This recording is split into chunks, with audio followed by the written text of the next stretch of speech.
السلام علیکم ورحمۃ اللہ وبرکاتہ نحمدہ ونصلی علی رسولہ الکریم اما بعد۔ محترم ناظرین اکرام، آج کی ہماری گفتگو ہے نماز جنازہ کے متعلق کہ نماز جنازہ میں دو فرض ہے، نمبر 1 4 تکبیر کہنا اور نمبر 2 قیام کرنا، یہ دو چیزیں فرض ہے۔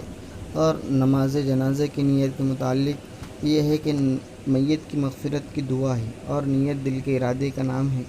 دل ہی میں نیت کرے کہ اللہ ہم میت کی مغفرت چاہتے ہیں اور اس کے لیے نماز پڑھ رہے ہیں، تو سب سے پہلے ہم نیت کرنے کے بعد پہلی تکبیر کہے اللہ اکبر۔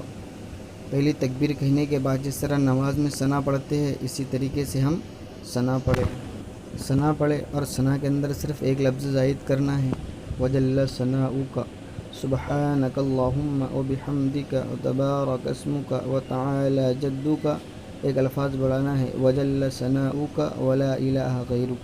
پھر تکبیر کہہ کر بغیر ہاتھ اٹھائے تکبیر کہے۔ اب پہلی تکبیر کے بعد تینوں تکبیر میں ہاتھ نہیں اٹھائیں گے، تو دوسری تکبیر کہے اللہ اکبر۔ جس طرح نماز میں درود ابراہیم پڑھتے ہیں اسی طریقے سے یہاں بھی پڑھنا ہے، اللہم صلی علی محمد وعلی آل محمد کما صلیت علی ابراہیم وعلی آل ابراہیم انک حمید مجید، اللہم بارک علی محمد وعلی آل محمد کما بارکت علی ابراہیم وعلی آل ابراہیم انک حمید مجید۔ تیسری تکبیر کہے اللہ اکبر۔ مرد و عورت بالغ دونوں کی مغفرت کی دعا کرے، اللہم اغفر لحینا ومیتنا وشاہدنا وغائبنا وصغیرنا وکبیرنا وذکرنا وانثانا، اللہم من احییتہ منا فاحیہ علی الاسلام ومن توفیتہ منا فتوفہ علی الایمان۔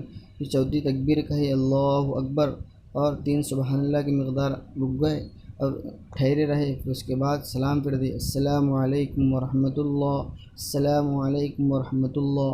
یہ مکمل طریقہ ہے اور آسان طریقہ ہے، اس لیے اس کو یاد کرے، انشاءاللہ بہت زیادہ فائدہ ہوگا۔